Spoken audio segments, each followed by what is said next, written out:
নমস্কার বন্ধুরা, আপনারা দেখছেন ট্যারট গাইডেন্স উইথ শ্রীময়ী। বন্ধুরা, আপনারা ধনতেরাস নিয়ে আবার আলোচনা শুনেছেন এবং অনেকেই জানতে চেয়েছেন যে ম্যাডাম কালী পুজো বা দীপান্বিতার আগের দিন যে দিনটি থাকে, হুইচ ইজ কল্ড ভূত চতুর্দশী, তা ওই দিনটিতে আমরা কি করব এবং ওই দিনটির গুরুত্ব কি? ওদিন কি ভূত প্রেতরা নিচে নেমে আসে? সত্যি এই ঘটনাটা, এটার কতখানি গুরুত্ব রয়েছে বা আজকে সায়েন্টিফিক যুগে এটাকে কতখানি বিশ্বাস করা যায়? তো এই নিয়েই আমাদের আলোচনা চলবে আজকে ট্যারট গাইডেন্স উইথ শ্রীময়ীতে।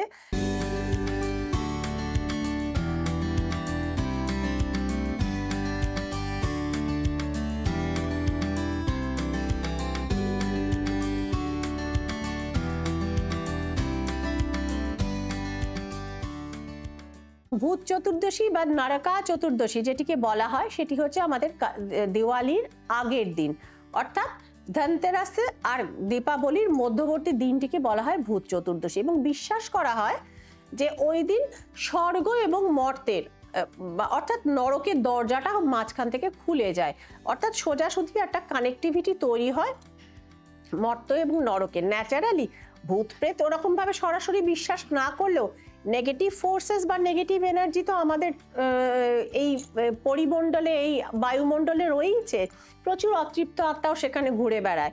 তো সুতরাং সেই সমস্ত ইভিল যে সমস্ত সোলসগুলো, সেগুলো কিন্তু সেই দিন আসার পথটা উন্মুক্ত হয়।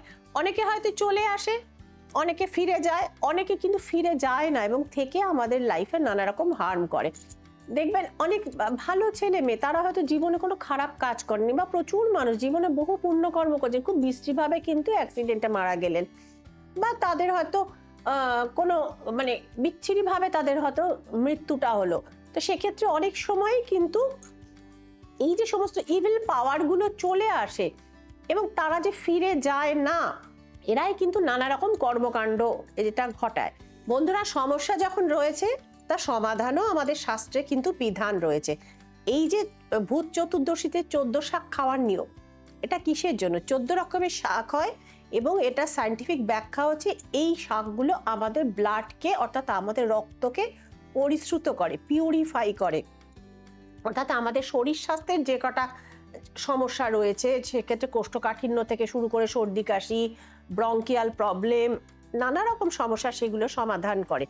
এবং মনে করা হয় যে ইভিল পাওয়ারগুলো আমাদের ধরতে পারে না, হ্যাঁ, they have to go back. তো সুতরাং তারা ফিরে যেতে বাধ্য হন। আরেকটি জিনিস, এই যে 14টি প্রদীপ দেয়া সন্ধেবেলা আমাদের নিয়ম রয়েছে, এটিও তাদের ফিরে যাওয়ার পথটি নির্দেশ করে দেয়া হয়। এবং এই দিন যেটা আপনারা যে প্রয়োগটি করতে পারেন, একটি 4 মুখ মাটির প্রদীপ নেবেন, সেটিকে সর্ষের তেল দিয়ে ভর্তি করবেন এবং 4টি সলতে নিজের বাড়িতে তৈরি করুন, হাতে করে তুলো দিয়ে, এইভাবে, কোনো কেনা সলতে চলবে না।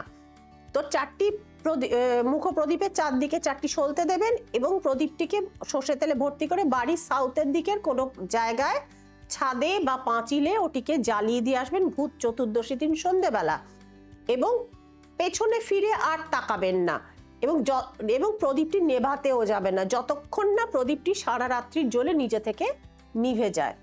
এই প্রয়োগটি করুন, আপনাদের বাড়ির যে সমস্ত অবাঞ্ছিত ব্লকেজ বা অবাঞ্ছিত বাধা রয়েছে, আশা করা যায় ধীরে ধীরে ধীরে ধীরে কিন্তু এই প্রয়োগের ফলে কাটতে শুরু করবে। তো এই প্রয়োগটি আপনারা করুন, এটি আমাদের দেশের একটি প্রচলিত এবং এটি প্রাচীন প্রয়োগ করে দেখুন, অবশ্যই সেক্ষেত্রে উপকার পাবেন।